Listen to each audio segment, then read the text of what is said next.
Bom dia e obrigada por aguardarem. Sejam bem-vindos à teleconferência da Iguatemi, empresa de shopping centers S.A., para a discussão dos resultados referentes ao primeiro trimestre de 2020. Agora, gostaríamos de passar a palavra ao Sr. Carlos Gereissati, que iniciará a apresentação de hoje. Por favor, Sr. Carlos, pode prosseguir. Bom dia a todos.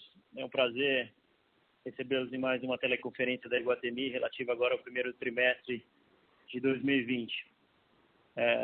Hoje a gente está inaugurando aí uma nova forma de fazer a conferência, né?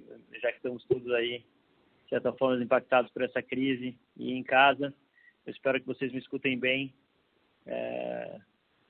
Enfim, é um prazer ter essa oportunidade de novo. A gente é um ano extremamente atípico, né? Algo inimaginável se a gente voltar alguns meses atrás. A gente iniciou o ano muito confiante, o ano de 2020, com janeiro e fevereiro muito bons, com crescimentos importantes dos nossos negócios. Mas, como todo mundo acompanhou ao longo do início do ano, né, a epidemia que virou uma pandemia afetou o Brasil e nos afetou a partir de março. E a gente vai passar aí um pouco dessa apresentação mostrando os impactos que essa pandemia teve nos negócios da Iguatemi e no setor de um modo geral. Mas desde o início a gente tentou mostrar e ser bastante responsável, criativo e transparente nos impactos que essa pandemia estava tendo nos negócios de shopping center e também, em especial, na Iguatemi.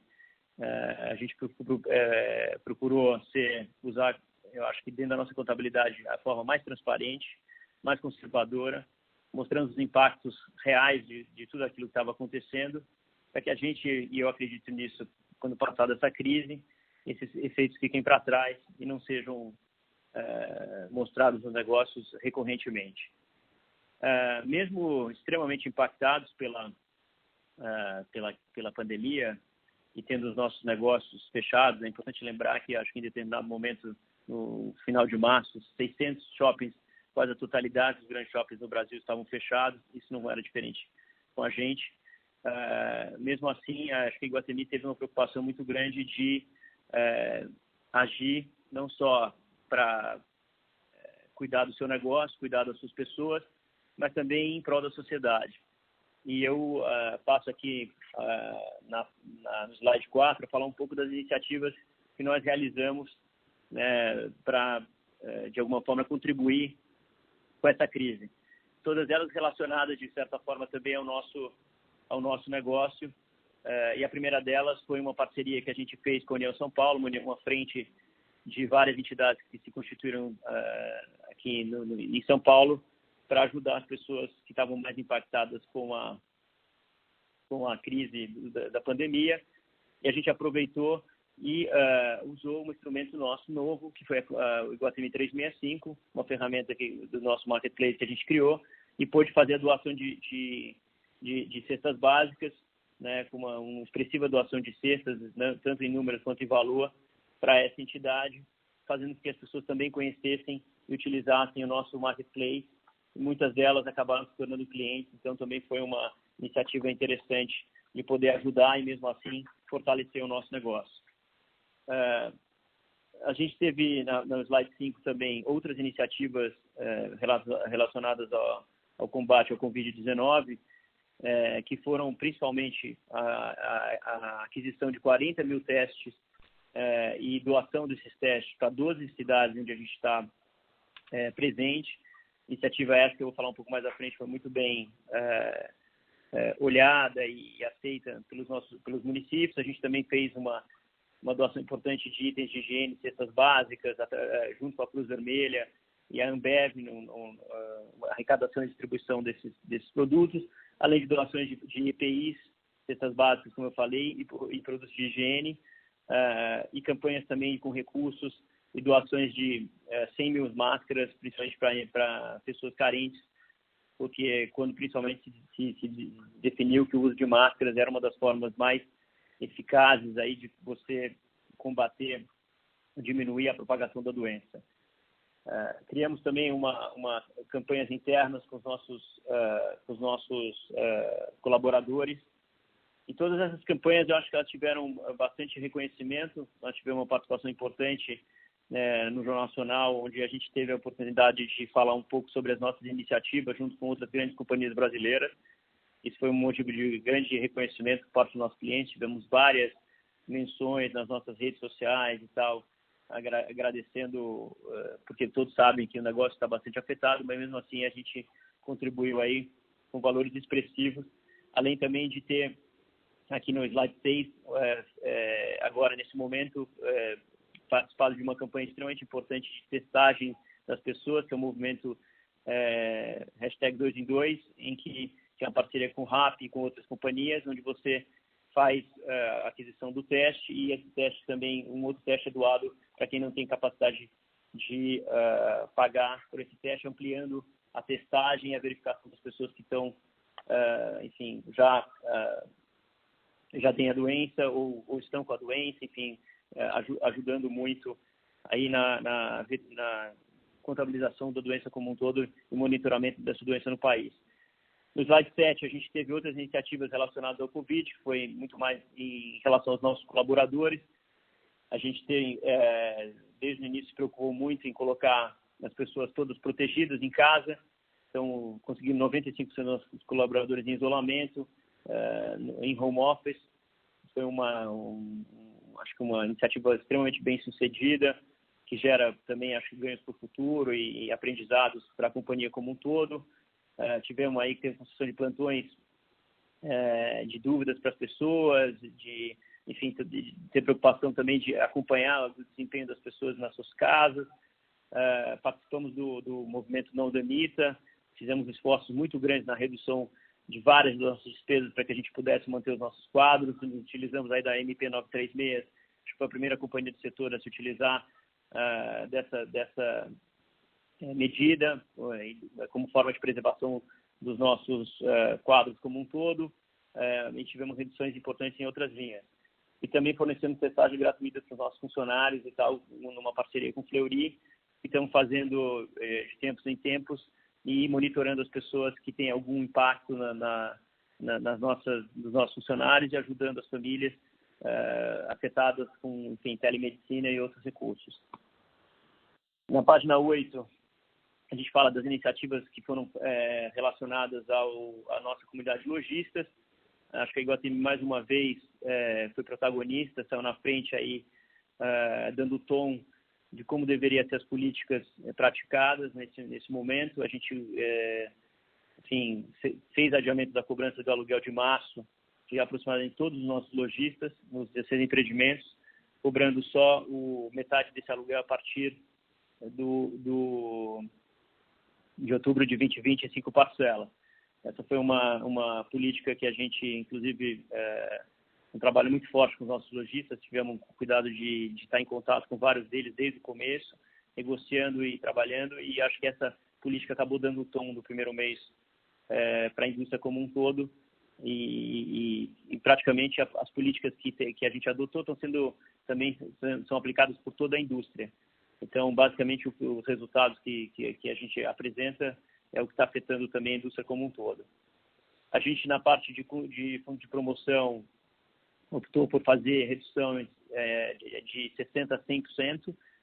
Alguns shoppings, como vocês devem ter acompanhado, alguns de vocês, a gente tem um desempenho muito forte na parte de digital das nossas redes. A gente construiu praticamente uma programação que vai ficar depois dessa crise. Aprendemos muito e estamos tendo muito sucesso, inclusive com a combinação com o Iguatemi 365. Então, várias dessas, utilizamos muito desse recurso para ajudar também a venda dos nossos lojistas, não só através de drive-thru, mas também através do 365, combinado com essas ações de marketing que foram extremamente importantes. E na parte de condomínio, a gente deu uma redução de 10% em março. Foi a empresa que menos concedeu nesse momento, porque a gente tinha ainda boa parte do shopping em operação, e também nos meses sequentes, a gente, depois de ter feito várias negociações nas principais linhas de despesa, como energia, enfim, pessoal, com as medidas de MP 936 e outras, reduções importantes na área de manutenção. A gente acabou conseguindo fazer reduções maiores, de 40% a 50% para o mês de abril. A gente também, enfim, como eu mencionei, tem um desconto de 50% no aluguel de março, que é aquele que eu mencionei no início, que vai ser cobrado a partir de outubro em 5 parcelas. E no mês de abril a gente deu 100% de desconto, que vai cobrado obviamente em maio. E isso tem sido uma política, assim, praticamente que a indústria inteira tem adotado para ajudar os nossos lojistas, ajudar com capital de giro os lojistas passar nesse momento delicado. Como eu mencionei, a gente teve que ser bastante criativo também. Eu nunca tinha visto nada parecido, uma indústria completamente fechada, assim como outras, que são indústrias que obviamente têm como pressuposto a atração de pessoas em largos volumes, como que é o nosso negócio. Então, a gente teve que construir rapidamente novas formas. Foi muito feliz a nosso timing de ter lançado no final de outubro do ano passado o Iguatemi 365, que eu vou falar mais à frente, tem sido um enorme sucesso e uma grande válvula de negócios futuros da companhia, e que vai, com certeza, projetar a gente para outros mercados que a gente não está, já com resultados muito importantes nesse mercado do Estado de São Paulo. Mas, dentro dessas iniciativas e inovações, a gente construiu as operações de drive-thru, que foram as primeiras operações relevantes, assim, que já foram implementadas a partir do final de abril, para que os lojistas pudessem, através do mecanismo explicado aqui nesse slide, né, as lojas se cadastram, fornecem os seus WhatsApps, os clientes entram nos nossos sites, pegam o WhatsApp, ligam para as lojas, verificam os itens necessários ou que desejam com os lojistas e adquirem, combinam que produtos querem, negociam e pagam no final aí no drive-thru, que geralmente está numa área de estacionamento do shopping. Então isso também deu bastante agilidade. Várias lojas aderiram, a maior parte dos shoppings, mais de quase metade dessas lojas tem uma aderência a esse programa e vem crescendo. Eu acho que isso é um ponto também importante que deve permanecer ainda com a reabertura. A gente já tem alguma experiência, vou mencionar mais à frente, de reabertura, onde essas operações continuam. Você tem os grupos de risco, pessoas que eventualmente ainda não podem circular livremente ou têm receio de circular livremente e podem se utilizar desse serviço independente do shopping estar aberto, combinando essas duas vendas. A gente também teve, no slide 10, as iniciativas relacionadas à parceria com o iFood, né? Obviamente, como foi bastante falado, os deliveries de alimentos também foram coisas que cresceram. A gente teve crescimento da ordem de 30% de pedidos e mais de 43% no ticket médio dos pedidos. Então, também foi uma feliz, como vocês sabem, a gente lançou essa parceria com o iFood inédita, né? Nós fomos a primeira rede a fazer com eles são líderes nesse setor e obviamente, já estão em 9 shoppings nossos e com programações para outros, assim que as coisas começarem a se normalizar. E eu acho que tem crescimentos importantes também que virão dessas atividades, não só pela volta das atividades, mas também pela utilização desses mecanais combinados com as nossas operações. Em relação à promoção de campanhas do 365, né, eu falei, eu acho que essa crise traz vários desafios, mas também trouxe uma enorme oportunidade para um canal que nós tínhamos lançado só 6 meses atrás, né? O Iguatemi 365 foi lançado no final de outubro e já tem um desempenho, a nosso ver, muito interessante e que cresceu bastante nesse período, né? Tivemos aí um aumento de quase 100% de visitas, quase 200% no aumento da conversão de vendas, uma base de clientes que quintuplicou aí nessas últimas semanas, um GMV que é a venda aí do coisa 20 vezes maior do que a média antes da pandemia, né, e continua crescendo. A gente tem incorporado e tem tido bastante demanda por marcas. Eu acho que o Iguatemi 365 se tornou o grande site diferenciado aí como são os nossos shoppings de moda e outros segmentos, com certeza, e ele, enfim, já caiu na boca aí dos nossos lojistas. A gente percebe pela adesão, pelo interesse de diversas marcas, inclusive marcas internacionais que já estão aí muito próximas de fecharem conosco, e além de marcas brasileiras que estão e não estão nos nossos shoppings. Então, a gente tem uma dinâmica muito forte aí, e é por isso que eu acho que quem acompanha tem visto a quantidade de novidades e marcas que têm ingressado quase que diariamente no 365, totalizando aí mais de quase 250 marcas hoje presentes, de diversos segmentos, e já atingimos 11 mil itens em 6 meses, né, com uma variedade importante que começa a criar o efeito rede e melhorar o desempenho do site como um todo. Então, é uma expectativa muito importante, e agora a gente entra na fase 2, que aí no mês de junho a gente já vai para 5 novas capitais, com itens muito interessantes. Então, a gente está muito animado pelo desempenho que já tem só no estado de São Paulo, né, já batendo aí alguns milhões de vendas, e podendo passar ainda para mais um resultado ainda melhor, chegando a outros mercados que a gente não está presente, que a gente tem demanda, que a gente já recebe algumas solicitações, e com certeza, à medida que a gente puder atender esses locais, a gente vai ter ainda, acredito, um desempenho ainda melhor.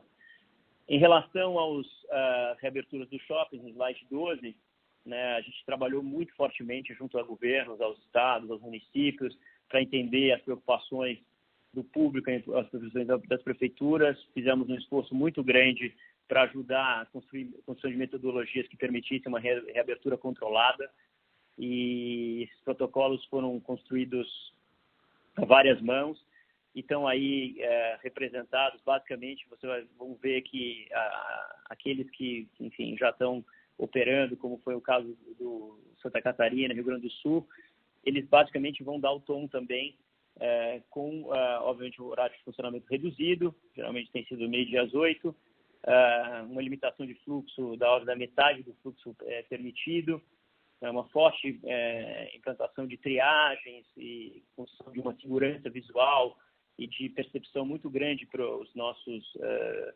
visitantes, com medição de temperatura, com álcool gel, com obrigatoriedade de uso de máscara, serviços que temporariamente continuarão fechados, né, como os valets, a preocupação com o ajuste das praças de alimentação, com redução de coisas, em alguns lugares ainda fechados, só funcionando como takeaway, como vai ser, vou mencionar o caso de Brasília, a abertura hoje, né, estamos ainda abrindo o nosso 5º empreendimento. Enfim, vários itens de segurança e cuidados que fazem com que as pessoas voltem. A gente já tem tido aí da ordem de 40% a 50% de retorno de fluxo, né? Então, tanto durante o final de semana como a semana, as pessoas estão voltando, fazem óbvio que o passeio é menor nesse momento, é muito mais uma compra focada. As conversões, embora o fluxo seja menor, a conversão tem sido bem alta. As pessoas têm ido com o desejo já de fazer seu consumo.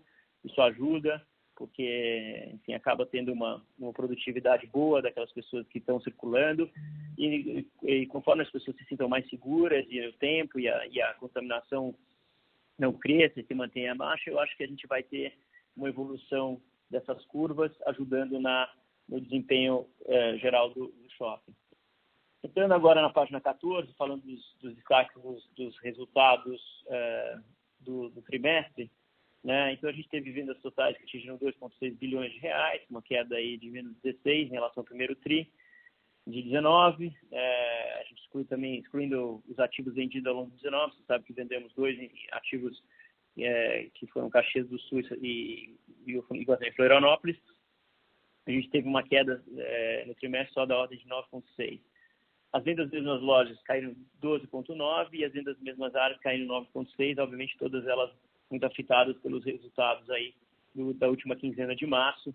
Como eu falei, a gente vinha com um crescimento muito importante, importantes aí nos primeiros meses, janeiro e fevereiro, e obviamente depois aí na metade de março em diante, você já tem o efeito da pandemia e que acaba distorcendo aí bastante os resultados como um todo. Então, os aluguéis das lojas também declinaram 26,5%, os aluguéis das mesmas áreas também com declínio de 27,1%. no trimestre. A receita líquida atingiu 156 milhões, 9,4 abaixo do primeiro TRI de 19. O EBITDA ficou em 102,9 milhões, uma queda de 20,5% contra o mesmo período de 19, com a margem aí afetada aí pela pandemia da ordem de 65,6%. O lucro líquido, então, foi bastante afetado e a Cristina vai mencionar alguns critérios que a gente adotou com 12,6, devendo um resultado de 12,5 milhões, uma queda de 77% no trimestre versus o TRI do ano passado, e o FFO aí com 49,5 milhões, também com uma queda de 42,9%. A alavancagem ficou no primeiro TRI 2,47 vezes a dívida líquida sobre EBITDA, 0,43 aí em relação ao TRI, menos 0,14 em relação ao TRI de 19. Outros eventos importantes aí foram a conclusão da aquisição de participações minoritárias no Praia de Belas e no Shopping Esplanada. Como a gente mencionou, a gente acabou saindo de 2 ativos que não eram dentro da nossa base estratégica e reforçou a participação em 2 ativos que estão dentro da nossa lógica de construção, não só desses projetos de uso misto. Vale lembrar que tanto Praia de Belas, que já é um projeto de uso misto, e o Shopping Esplanada tem muito potencial, não só de crescimento de varejo, mas também de vários usos entre residenciais, comerciais, multifamily e hotéis. A gente também teve a aquisição, participação minoritária na Maior Gema Participações, que é da detentora do Iguatemi Porto Alegre, um pedaço do Iguatemi Porto Alegre, suspensão das atividades do shopping, dos shoppings nossos no final de março. Como eu mencionei, que distorcem bem os resultados, né? Afetados pela pandemia, com fechamentos dos shoppings, nossos resultados ficam difíceis de serem lidos aí de um modo geral. Espero que agora, com essa retomada, a partir aí de final de maio, alguns empreendimentos e outros agora em junho, que a expectativa é grande, a gente vá voltando à normalidade. E a captação, a gente teve o cancelamento do guidance em função disso, a gente teve a captação também de um crédito imobiliário para reforçar nossos caixas e tal, junto ao Itaú de 260 milhões, com prazo de longo de 12 anos, um TR mais 5, um pouquinho antes de tudo isso, e captação de 100 milhões junto ao Banco Santander, com prazo de 18 meses e uma taxa ainda de CDI mais 1,7.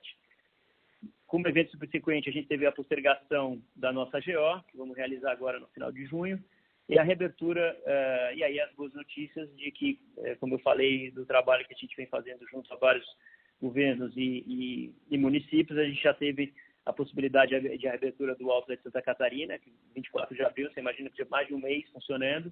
Isso foi uma boa notícia, com os índices ainda, os índices bons sem maiores problemas no estado. Isso ajudou também na abertura dos demais. A gente teve na sequência a abertura do Novo Hamburgo também desde 15 de maio, aí já tem praticamente mais de 10 dias, né, também com bom desempenho. Temos aí, apesar do, como eu falei, esse tem sido uma enorme e boa surpresa, que mesmo com fluxo da ordem de 50%, as quedas de vendas têm sido muito menores, da ordem de 20%, 30%. Iguatemi Porto Alegre e o Praia de Belas agora no 22 de maio e o Iguatemi Brasília abrindo hoje a partir de 1h da tarde, né, e a expectativa do anúncio aqui em São Paulo da flexibilização regional e com a possibilidade de abertura de algumas regiões que eles chamam regiões de saúde, não são regiões administrativas, onde a gente tenha shoppings inseridos e dando autonomia para que os prefeitos possam definir quais critérios de abertura e como abrir. Então, a gente está na expectativa que possamos ter alguns empreendimentos dentro dessas regiões aí e podemos abrir em breve. A gente também teve a aprovação no Conselho da emissão de 300 milhões de debêntures com taxa de CDI mais 3% ao ano, em um prazo de 3 anos. E com isso eu passo... aqui ainda tem uns projetos em andamento, que é a Torre do Galeria, que tem algumas fotos aqui das obras já iniciadas. A gente está na parte de fundações e é um projeto aí para o final de 21. Continua sendo tocado. A construção civil em São Paulo ainda está permitida, então a obra andou. E com isso eu passo aí a palavra para a Cristina para dar sequência aos resultados da companhia nesse primeiro TRI. Agradeço a todos. Obrigado. Obrigada. Iniciaremos agora a sessão de perguntas e respostas apenas para investidores e analistas. Caso haja alguma pergunta, por favor digitem *1. Se a sua pergunta foi respondida, você pode sair da fila digitando a tecla quadrado. As perguntas serão atendidas na ordem em que são recebidas.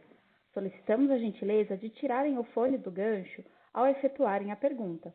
Dessa forma, uma ótima qualidade de som será oferecida. Por favor, aguardem enquanto coletamos as perguntas. Nossa primeira pergunta vem do Sr.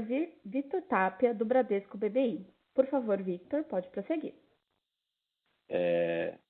Critério mais conservador na questão da provisão.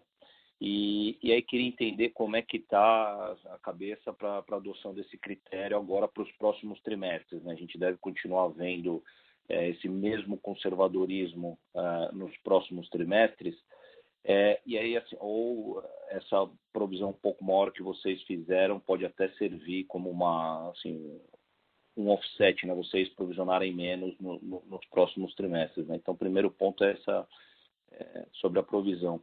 E o segundo ponto, sobre o Iguatemi 365, vocês até comentaram que 100 novos lojistas, né, foram adicionados aí na plataforma, né? Eu queria entender um pouco melhor também como é que está, enfim, a fila agora, né, o backlog ainda, o que tem que tem aquele tempo todo para o lojista entrar, né, para vocês fazerem a curadoria e tudo, não é um processo simples.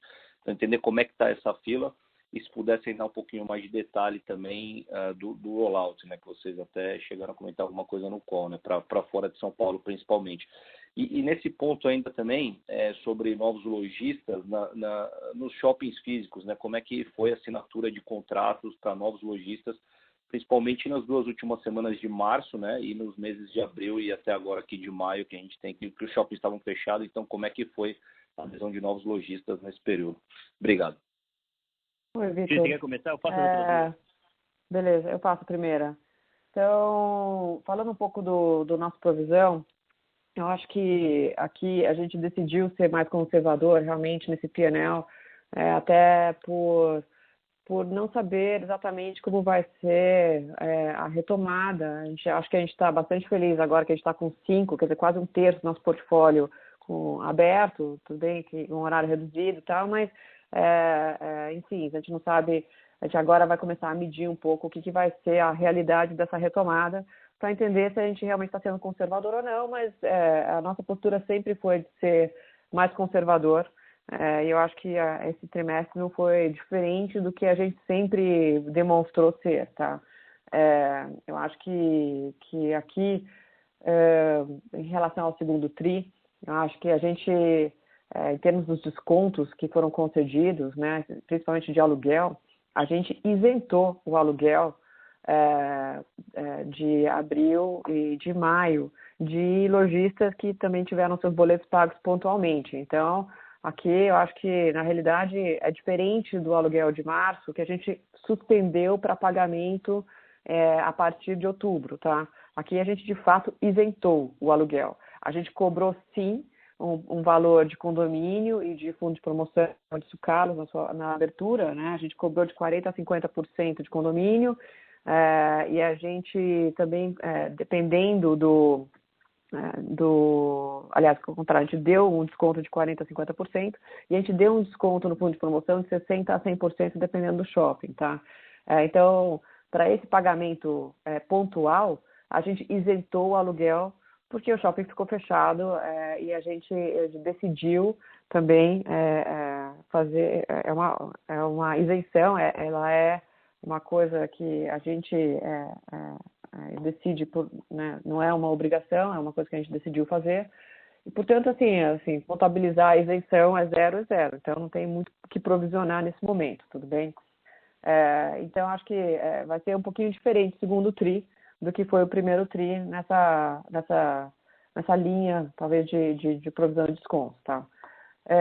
O que eu acho que vai acontecer, assim, se essa provisão realmente se mostrar mais conservadora do que a realidade, a gente vai saber isso no 4º trimestre, tá? Então, aí a gente, em vendo o que acontece no 4º trimestre, se realmente ela for mais conservadora do que a realidade se demonstrar, a gente começa a fazer a reversão lá na frente, tá bom? Bom, em relação aí ao 365, o Iguatemi 365, como você mencionou, a gente sim tem várias marcas ainda em final de negociação ou negociadas em processo de integração. O nosso negócio é muito, como no Iguatemi, uma questão de curadoria, então a gente está muito atrás de marcas que sejam relevantes, importantes e que tenham bons desempenhos. Então, viu aí durante a crise entrar Birkenstock, Baccarat, Mistral, enfim, diversas marcas, Smartens agora, marcas internacionais exclusivas no Brasil, marcas nacionais como Prissé, Ben Simon, tem já aqueles tênis Cariúma. Então nós estamos muito focados em complementar o mix do Iguatemi. Então nós temos várias marcas que estão no Iguatemi, mas marcas que também não tem, mas que falam para o nosso público. A gente, como eu mencionei, a gente conseguiu chegar aí em quase 12 mil itens, e a gente já tem um volume de marcas agora e uma sequência de marcas que vão entrar importantes e que estão aí na sequência para entrar nos próximos semanas, né? Toda semana a gente vai adicionar 3, 4 marcas novas, eu acho, daqui para frente, e isso com certeza deu muito gás para a gente ir para a gente deu gás para a gente ir para outros mercados. Eu acho que agora a gente tem já um sortimento, uma variedade em vários segmentos e uma profundidade de produtos que permite a gente ir para 5 novas capitais. A gente está anunciando aí nos próximos 15 dias quais são esses mercados que a gente vai atuar e com certeza aí ampliando e fortalecendo a venda e o reconhecimento desse projeto de 6 meses, como eu falei, já atingiu aí para nós uma enorme surpresa. Óbvio que esses últimos 2 meses muito ajudado aí pela questão do fechamento do comércio como um todo e obviamente de a gente estar num bom momento de ter uma certa profundidade. Então a gente vai ampliar isso. Sobre a assinatura de lojistas, a gente teve algumas assinaturas ao longo desse período, algumas coisas já estavam praticamente para serem fechadas, né, espalhadas em alguns shoppings. Tivemos uma continuidade de obras importantes. A gente tem várias inaugurações importantes de Cocos Bambus, os mercados Obas e outras redes Calungas aqui no JK e outras que estão prontas para abrir, mesmo marcas internacionais como a Missoni, que inclusive já está no 365 com bom desempenho. Então tem várias coisas aí prontas também para iniciarem assim que a gente consiga voltar às operações aqui em São Paulo e em outros lugares. Então a gente vai tá animado que ao longo do tempo essas novidades também ajudem a fortalecer o retorno dos nossos clientes. Tá legal, só um follow-up rápido aqui. Então, vocês vão anunciar em breve, mas a expansão vai ser inicialmente para 5 novas capitais. É isso que eu entendi? Isso. Tá certo, ficou muito claro. Obrigado, pessoal. Bom dia. Obrigada. Nossa próxima pergunta vem do senhor Gustavo Cambuava, do BTG Pactual. Por favor, pode prosseguir. Oi, bom dia.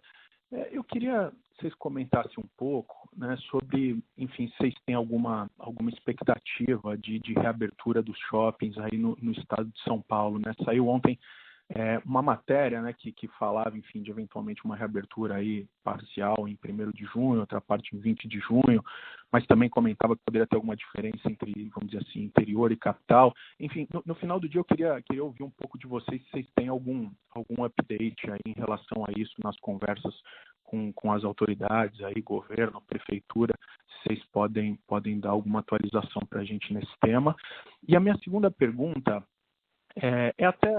enfim, para entender um pouco como é que foi o pagamento aí desses boletos de março e abril. Como é que vocês viram, vamos dizer assim, a adimplência do lojista no pagamento desse boleto reduzido aí, com praticamente só o condomínio e um condomínio mais baixo? Como é que foi a adimplência, para entender também como é que isso se fala com essa provisão que vocês fizeram aí de 75% do aluguel de março. É isso. Obrigado. Bom, bom dia. Então, em relação a São Paulo, quer dizer, hoje a gente meio-dia vai ter clareza sobre esse plano. Eu acho que é um plano que deve seguir a lógica daquilo que tem sido construído em outros estados, né, que é uma abertura regional, que cria as regiões, como eu falei, regiões de saúde. Não são as regiões ativas, mas são as regiões, enfim, que eles devem criar esses distritos novos e que vão permitir, dentro de alguns critérios, que eu acho que não são exatamente os critérios que já estão na mídia, mas são os critérios, enfim, que outros estados também estão seguindo, como o número de leitos e crescimento, né, da taxa de contágio, se está diminuindo e tal. Eles vão, acho que, dar uma autonomia para os prefeitos poderem, como eu falei, definir a abertura.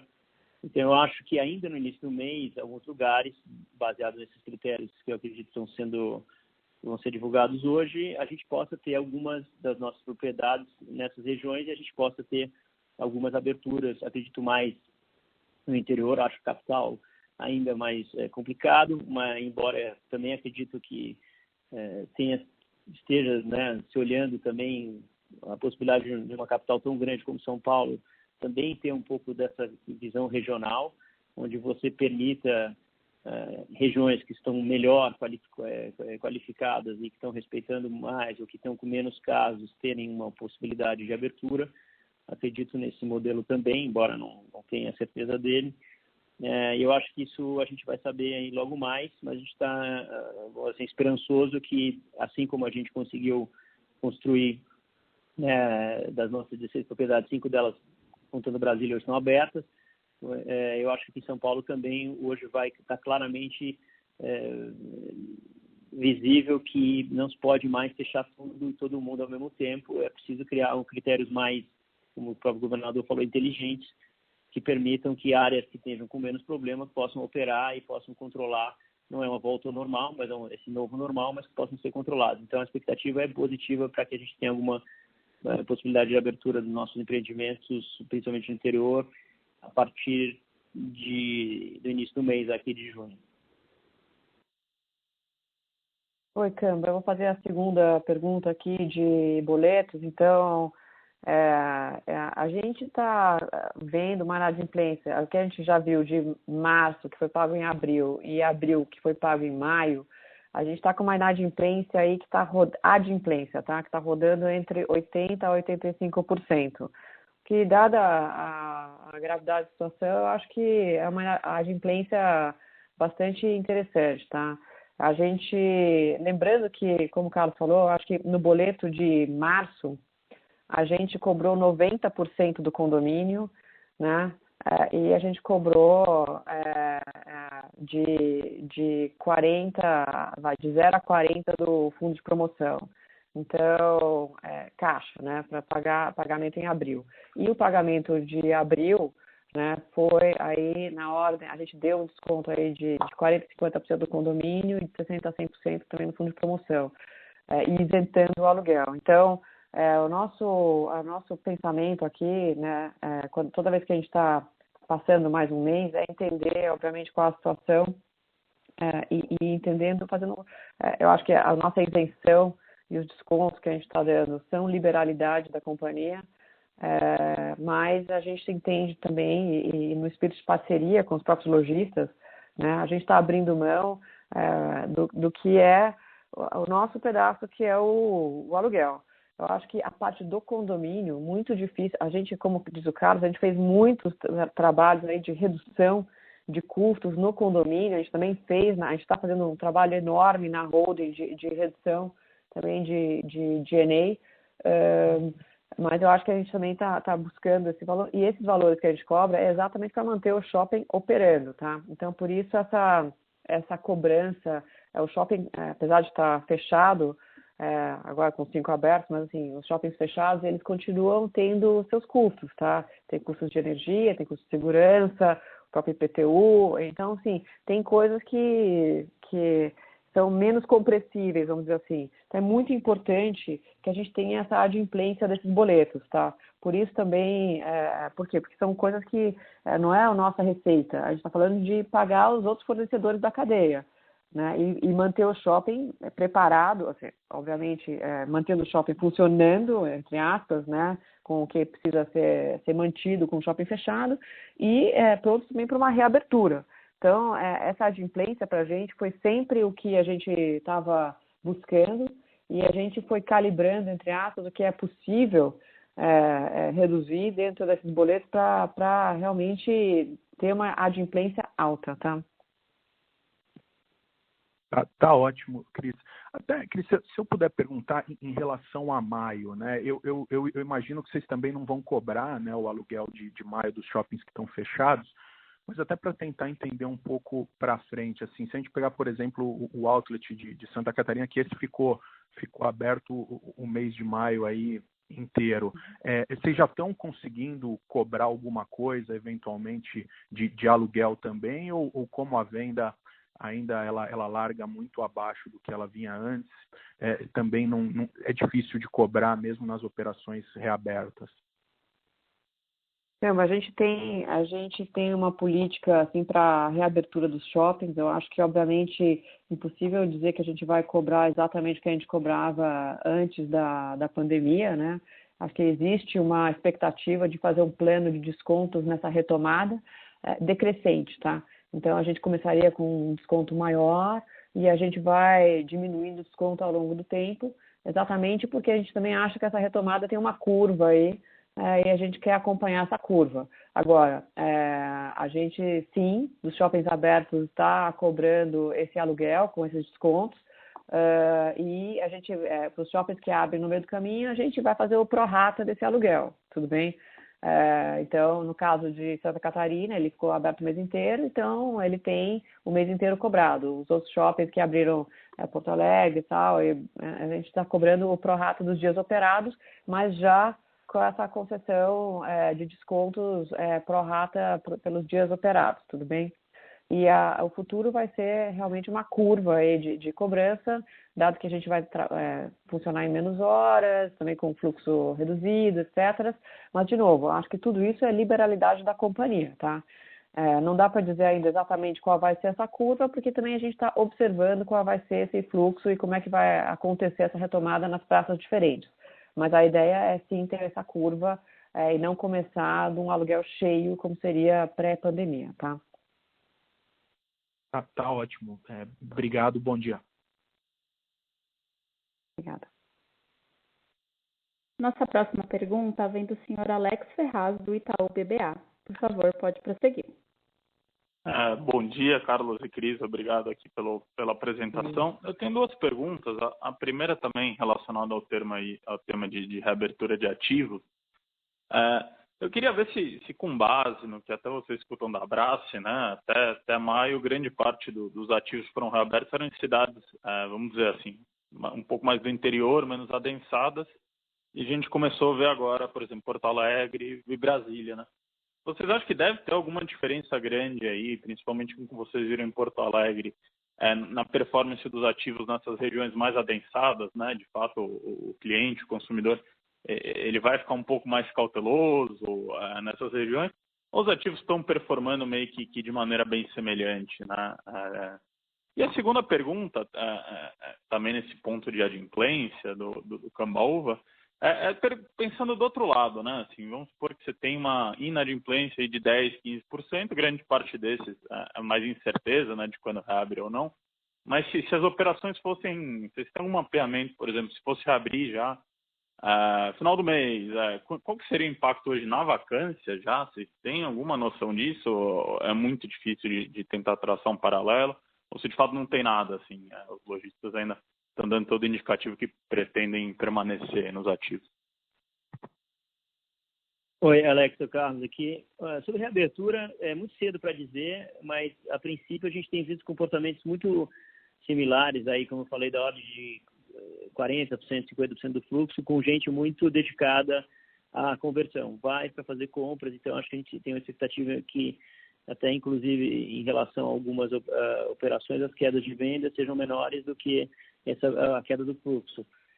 Então, acho que Brasília também não imagina alguma coisa parecida, embora a gente vai saber bem rapidinho. Sobre vacância, ainda é um pouco cedo, né? Você sabe, a gente tem propriedades muito fortes, como a Cris mencionou, mesmo ainda de preço baixa, a gente fez umas concessões bem agressivas, então a gente vai estar trabalhando para evitar o máximo. Obviamente que a gente sabe que algumas operações não vão aguentar, mas ainda não tem sido nada muito importante na nossa base. A opção por estar em grandes capitais, com seus lojistas mais profissionais, os mais fortes, né, e ter criado canais alternativos também, a gente está vendo que exatamente já era uma estratégia sempre de estar na ponta mais forte do varejo e para aguentar as crises convencionais, né, não crises dessa, mas a gente está com uma expectativa boa que a gente tenha pouca pressão nesse caso, tem conseguido, em alguns casos, que teve até contornar. Então, a nossa expectativa não é que seja alta, não. Bom, Carlos, obrigado. Nossa próxima pergunta vem do senhor André Mazzini, do Citibank. Por favor, pode prosseguir. Oi, bom dia, Carlos e Cris. Primeira pergunta, um follow-up nas provisões, né, nos 75% de provisões. Eu queria entender onde é que eles entram exatamente no P&L, se entra mais acima ali entre a receita bruta e líquida, ou se entra abaixo ali em outras despesas operacionais, ou uma combinação dos dois. E a segunda pergunta é um pouco mais conceitual, né? Assim, olhando o mix, acho, da Iguatemi, uma grande fortaleza da Iguatemi e de shopping no Brasil em geral, é que o mix ele é muito baseado em experiência, baseado em serviços, né? Exatamente em coisas que você não poderia replicar online. E agora, com a crise do Covid, tudo está mudando muito rapidamente, cunharam esse novo termo de low touch economy. Certamente o 365 é muito preparado para esse novo low touch economy, mas olhando para o mix físico, né? Vocês acham que vai ter uma diminuição, possivelmente, assim, no futuro, das experiências no shopping, dado isso que o Carlos comentou agora também, as pessoas estão indo para o shopping ficando menos tempo, tendo uma conversão maior, sendo mais objetivas do que elas querem fazer no shopping, né? E a experiência vai sofrer, potencialmente? Obrigado. Só falando, acho que a Cris pode falar na primeira, só começando pelo final, eu não acho que a experiência, quer dizer, é óbvio que nós estamos no ápice da crise ainda, né? Estamos no meio dela e é óbvio que as pessoas ainda estão com receio, mas o comportamento humano não muda, né? Basta voltar 500 anos na história e você vai ver que os desejos humanos, as necessidades humanas são muito parecidos. O que muda são os meios. Eu não acho eu acho que a gente, enquanto tiver um pouco dessa ameaça de contaminação e tal, mais ou menos, enquanto você não tiver a maior clareza, né, realmente da letalidade desse negócio, da terapia, as pessoas vão ficar um pouco mais receosas. Mas eu acredito, sim, na tendência de voltar. Eu acho que os nossos shoppings são muito focados em produtos de alta qualidade e esses dependem muito da venda presencial ainda, né, mesmo na moda, né, sempre foi um ativo muito importante. Mesmo nas experiências, a gente tem muito mais hoje em dia de restaurantes até do que pratos de alimentação, que são lugares também de experiência e com qualidade de serviço, distanciamento. Eu não acredito que isso no médio e longo prazo seja uma ameaça, pelo contrário, eu acho que no físico isso vai cada vez ser mais forte e ter valor. O que eu acredito é que momentaneamente, ainda por esses 6 meses, a gente vai ter ou qualquer novidade em relação a essa doença, alguma dificuldade, as pessoas vão voltando aos poucos. Isso é fato, a gente não vai fugir disso, vai ter essa volta mais lenta e gradual. Essa é a minha crença. André, então, só falando aqui também um pouco da parte das provisões, então, o que a gente fez, né? A provisão referente a março, a gente contabilizou na linha de descontos, então ela está entre a receita bruta e a receita líquida, por isso você vê o aumento nessa linha de impostos e descontos bastante expressiva, tá? O que foi aumento de PDD, vamos dizer assim, entre aspas, tá? E que tem a ver com a carteira de contas a receber que estava no balanço já, vamos dizer assim, de boletos pré-março, esse aumento de PDD obviamente fica embaixo da receita líquida na linha de PDD mesmo, tá? Mas a maior provisão foi referente à marca e a gente jogou dentro da linha de descontos, tá?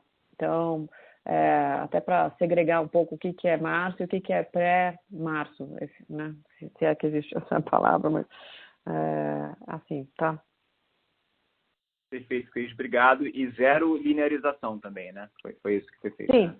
A gente nunca adotou linearização, então não faria muito sentido a gente adotar agora linearização, tá? Então, o impacto que a gente está vendo agora é o impacto que a gente teve agora, tá?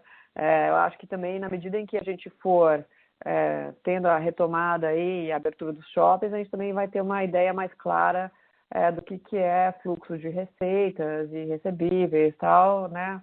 Mais para frente, tá? Que é como a companhia enxerga. A gente sempre... É assim que a gente roda o nosso business, é assim que a gente olha o nosso caixa, então é assim que a gente faz o nosso P&L, tá? Tá ótimo, muito claro. Obrigado, Cris, Carlos, bom dia. Obrigado. Nossa próxima pergunta vem do senhor Marcelo Mota, do JP Morgan. Por favor, pode prosseguir. Bom dia, 2 perguntas rápidas. Primeiro, se vocês pudessem comentar um pouco sobre o break-even do 365, né? Enfim, era um programa aí que talvez teria seu break-even, não sei, 22, 21, mas acho que toda essa aceleração que a gente viu devido ao e-commerce, enfim, poderia antecipar isso, então só saber o que vocês têm visto nessa frente. E na questão das reaberturas, enfim, quando a gente lê os shoppings reabriram, só para entender qual que é a porcentagem de âncoras e satélites, enfim, de lojas que efetivamente abriram, ou se tem algum número relevante do tipo, o shopping abriu, mas só 90% das operações estão funcionando, 80%, só para entender um pouco como tem sido a abertura das lojas. Obrigado. Marcelo, eu não peguei a primeira, eu vou falar a segunda, depois você em relação à reabertura, que a gente tem visto, grande adesão dos que podem abrir, grande adesão, quase 100%, obviamente, alguns com um pouquinho mais pedindo um pouco mais de prazo, porque tem as suas próprias gestões internas e tal, mas é uma aderência assim, quase que total daqueles que podem abrir. Os que não podem abrir representam, né, que são conhecidos, ainda tem questões em algumas praças de restaurantes, cinemas, áreas de lazer, enfim, essas atividades, academia e tal. Mas aqueles que podem, aderência completa, querendo voltar à atividade e parceiros aí na volta. Em relação ao 365, eu não escutei direito, desculpa. Não, desculpa, do 365 era só pensando se o break-even da operação vai acontecer mais rápido do que o esperado, dado essa aceleração que a gente viu, entrada de novas marcas, só entender se tem alguma, né, se vocês não puderem falar quando que deveria chegar o break-even ou quanto ele foi antecipado devido a essa melhora em e-commerce. A gente não está ainda fazendo a disclosure da operação como um todo, mas é óbvio que para nós, eu acho que a gente vai talvez assistir aqui em 20 talvez um ano antecipado de métricas que a gente imaginava, porque ninguém imaginava que a gente ia ter um tamanho, no caso físico, uma porrada tão grande, e ao mesmo tempo, no caso do online, uma ajuda tão grande, né, das pessoas estarem focadas e estarem aprendendo e estarem olhando para essas coisas, né, e principalmente na medida que a gente consegue colocar tanta coisa boa no nosso site lá e fazer funcionar. Então, a gente não está dando essas expectativas, mas obviamente que a gente teve uma aceleração, como eu comentei, muito importante, de 20 vezes, né, o nosso faturamento de um mês para o outro, praticamente, né, e a gente está vendo uma tendência de permanência, né? A gente já teve um abril muito bom, um maio que vai fechar acima de abril, e a gente tem uma expectativa muito boa, porque tem várias, como eu falei, marcas entrando e performando. Então, a gente já tem uma venda distribuída em mais de 70, 80 sellers importantes, então isso vai dando uma recorrência e uma capacidade de manter um faturamento importante no site. Eu acho que só reforçando um pouco também, Mota, o que o Carlos está falando, eu acho que também vai ser bastante importante para a gente ver o que vai ser essa performance quando a gente expandir geograficamente, né? Então, acho que isso também dá um outro boost. Lembrando que, assim, São Paulo, obviamente, as pessoas... É um mercado importante, é o mercado principal do Brasil, mas também é um mercado que as pessoas têm acesso, tá, a marcas que talvez não tenham em outros lugares do país. Então, a gente entende que outras geografias podem até ter resultados interessantes também em termos de demanda pelos produtos diferenciados que a gente tem dentro do site. Perfeito. Obrigado, Cris. Obrigado, Carlos. Obrigado. Senhoras e senhores, não havendo mais perguntas, retornamos a palavra ao senhor Carlos Gereissati para suas considerações finais. Por favor, pode prosseguir. Bom, como de costume, eu só queria agradecer a participação de todos, né? Dizer que é um momento de desafio, mas que a gente também tem muitas oportunidades e está trabalhando em cima delas, e principalmente aí com essa questão das reaberturas que a gente acredita que estão voltando e espero voltar o mais rápido possível a uma certa normalidade, ou pelo menos esse novo normal, e deixando o nosso time aí de relações com investidores disponível para qualquer pergunta adicional. Desculpa o adiantado da hora, então a gente precisa estar terminando. Obrigado e até a próxima.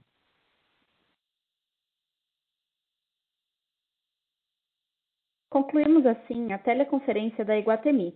Obrigada pela participação de todos. Os senhores podem desconectar agora.